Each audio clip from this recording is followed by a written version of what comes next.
ભાદરવા માસની શરૂઆતથી જ સમગ્ર રાજ્યમાં સારો વરસાદ નોંધાયો છે। ત્યારે મેઘો આવનારા કેટલાક દિવસો સુધી ધબધબાટી બોલાવાનો છે। જો કે મેઘાએ હવે ઉત્તર અને મધ્યમાં જોર વધાર્યું છે અને મેઘાનું જોર વધતા નદીઓમાં પૂર આવ્યા તો નવા નીર આવતા રાજ્યના જળાશયો છલોછલ થઈ ગયા છે।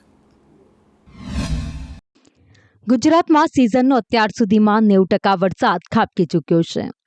સારા વરસાદને લઈ ગુજરાતના જળાશયોમાં મોટી માત્રામાં જળસંગ્રહ થયો છે। રાજ્યના 207 પૈકી 79 જળાશયો 100% ભરાયા છે,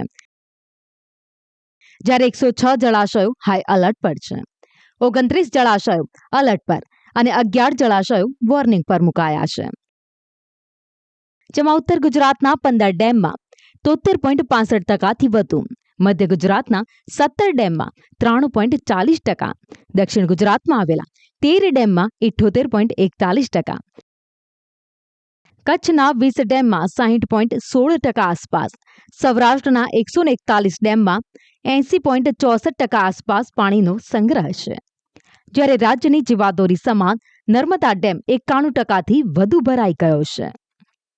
રાજ્યના મોટાભાગના વિસ્તારમાં રવિવારે પણ મેઘમહેર યથાવત રહી। આ સાથે જ રાજ્યભરમાં સિઝનનો કુલ વરસાદ 90% થઈ ચૂક્યો છે, જેમાં સૌથી વધુ 91.82% વરસાદ ઉત્તર ગુજરાતમાં નોંધાયો, ત્યારે દાહોદમાં વહેલી સવારથી જ પવનના સુસવાટા, વીજળીના ચમકારા અને વાદળોના ગડગડાટ સાથે ધોધમાર વરસાદે જિલ્લાને ભીંજવી દીધો।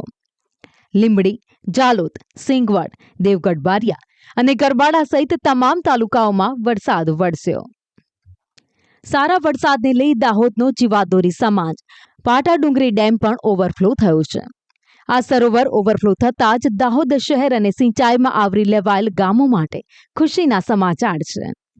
સિંચાઈ વિભાગની યાદી પ્રમાણે પાટાડુંગરી ડેમ તેની પૂર્ણ સપાટી 170.84 મીટર પરથી ઓવરફ્લો થઈ રહ્યો છે, જેના પગલે નીચાણવાળા વાસના 9 ગામને સતર્ક કરવામાં આવ્યા છે, જેમાં વરમખેડા, બોરખેડા, જાલત, મોટી ખરજ, પાંચવાડા, પુંસરી ગામને એલર્ટ કરાયા।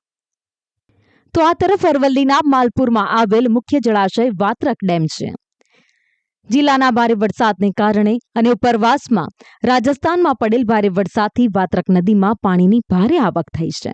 પાણી તેની મહત્તમ સપાટી 135.97 વટાવી દીધી હતી, જેથી તંત્ર દ્વારા ડેમનું રૂલ લેવલ જાળવવા માટે વાત્રક ડેમના 2 દરવાજા 3 ફૂટ ખોલી 12,600 ક્યુસેક પાણી વાત્રક નદીમાં છોડવામાં આવ્યું હતું।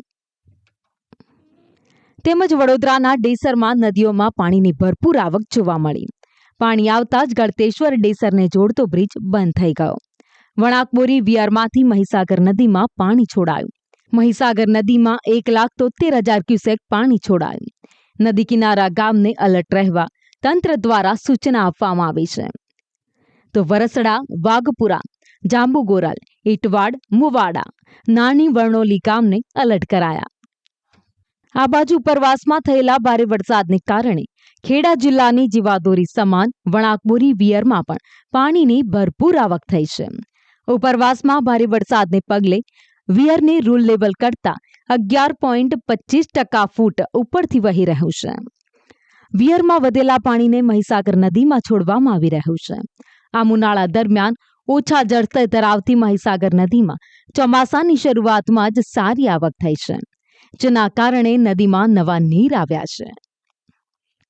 તો આ તરફ સાવ ઉલટું થયું છે, કેમ કે રાજ્યમાં એક તરફ નદી નાળા અને ડેમ છલકાયા છે, ત્યાં બગસરાનો મુંજિયાસર ડેમ હજી પણ સંપૂર્ણપણે ન ભરાતા ખેડૂતો ચિંતામાં છે। આ ડેમ માત્ર બગસરાના ખેડૂતો માટે જ નહીં, અન્ય 9 ગામના ખેડૂતો માટે પણ આશીર્વાદરૂપ છે। આ ડેમની સપાટી 24.50 ફૂટ છે। હાલમાં ડેમમાં માત્ર 16 ફૂટ જ પાણી છે।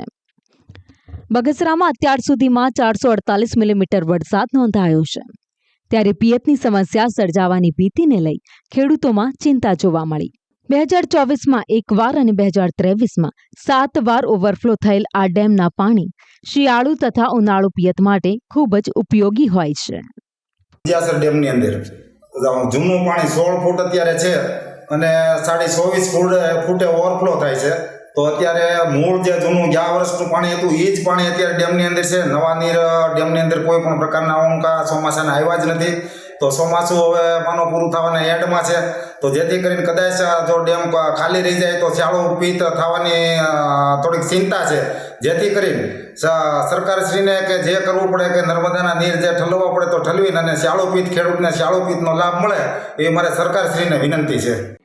જો કે આગામી દિવસમાં હજુ પણ ભારે વરસાદની હવામાન વિભાગે આગાહી કરી છે, જેને જોતા રાજ્યના બાકી રહેલા જળાશયમાં પણ પાણીની ભરપૂર આવક થશે, જેને લઈ રાજ્યના ખેડૂતોને સિંચાઈ માટે તેમજ શહેરી અને ગ્રામ્ય વિસ્તારોમાં પીવાના પાણીની પણ સમસ્યા નહીં રહે. બ્યુરો રિપોર્ટ, સંદેશ ન્યૂઝ.